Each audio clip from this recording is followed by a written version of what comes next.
Itong abandonadong mansyong ito ay naglalaman ng sandamakmak na ginto at pera. At meron din ditong laptop, iPad at tablet. Meron ding naiwan ditong isang mamahaling computer set. At ang nagmamay-ari nito ay isang dating doktor na si Dr. Quacquac na ngayon isang legendary hitman.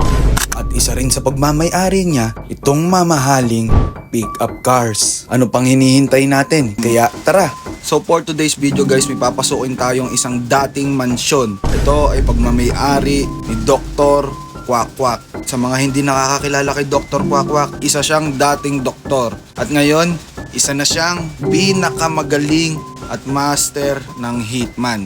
Ngayon, bago natin pasukin ang kanyang mansyon, kailangan muna natin magpalit ng damit. Dito tayo magpapalit sa Burger Barn. Ayan, magpapalit tayo sa Burger Barn. Buti na lang nakabag ako. At dito na tayo magpapalit. Tara guys. So ayun guys, nakapagpalit na tayo ng damit. Tara, pumunta na tayo ngayon doon sa isang abandonadong mansyon na nanakawan natin. Tara. Teka lang. Ano nangyari dito? Bakit may krimen dito? May patayan at bungguan yata na naganap dito. Ayun daming pulis Grabe. Tara guys, huwag tayo dito, baka mahuli din tayo. Ngayon, kailangan natin pumunta doon sa mansion na yon guys, nanakawan natin. Sa tingin ko, naglalaman doon na madaming pera yung bahay nun At isang magandang pick-up na sasakyan. Tara. So ayun guys, nandito na tayo sa abandonadong mansion na pagmamay-ari ni Dr. Quacquac. Guys, nakikita niyo yung mansion na yan Grabe, laki. Sa tingin ko nga, sobrang yaman niya talaga. Tara, hanap tayo ng tiyempo guys. Hanap tayo, baka may nakatingin sa atin Baka may nagmamasid sa gilid, masumbong pa tayo sa mga pulis. Parang walang katao-tao. Tara, pasukin natin guys. Habang walang tao dito sa labas. Grabe. Ano to guys? May skeleton. May patay din. Siguro isa to sa pinatay ni Dr. Quacquac guys. Tignan nga natin. May hoverboard pa. Guys, di nyo ba alam? Tong hoverboard na to, napakamahal nito. Grabe, tapos yung dalawang BMX na bike, old model to guys. Talagang OG ang datingan nito, parang ang gangster. Parang nasa GTA ka. Tignan nga natin guys, sana pa tayo dito. Grabe guys, totoo nga, mayaman nga siya. Tingnan niyo yung CPU ng computer niya guys Di nyo ba alam guys, itong presyo na gantong CPU sa computer ay nagkakahalaga ng 300,000 pataas guys. Tapos tignan nyo yung yung monitor nyo. May laptop din.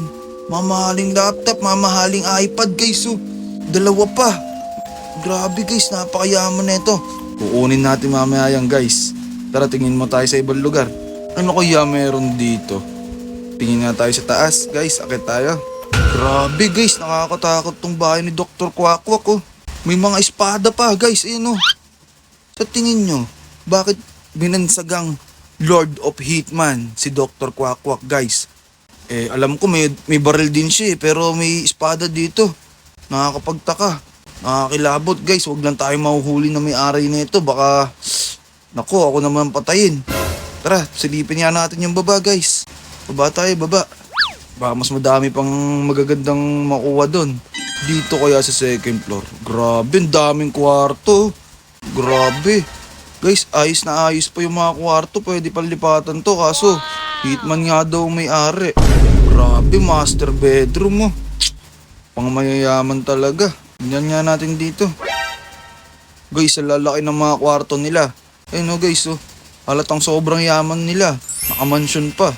Tara, baba tayo guys. Hala, may underground guys. May pababa siya guys. Tara, silipin natin. Ano kaya to? Guys, nakikita niyo ba yung nakikita ko? 4 na napakadaming ginto guys. Tapos 3 balde ng pera.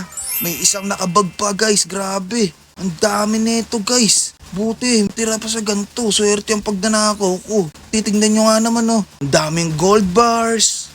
Ang dami ring cash. Tapos may palakol pa guys Halatang hitman talaga siya. Ano kaya tong mga to? Grabe, kulungan to guys. Siguro, dito niya pinapahirapan yung mga target niya. Pag nahuli niya, kukulong niya muna dito, sabay ito torture.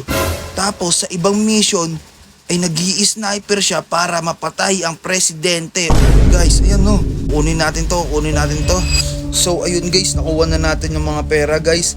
Ngayon, kailangan na nating tumakas dito sa nakakatakot na lugar na to.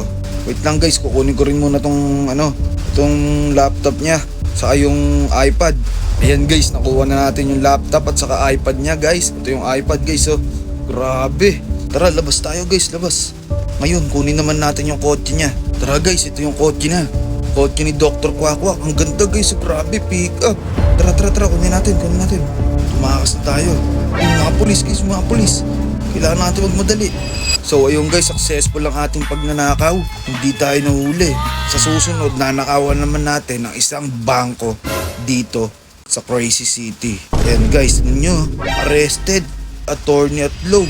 Guys, huwag nyo kakalimutan mag-like, comment, and share. At syempre, mag-subscribe na rin kayo para sa susunod nating mga video.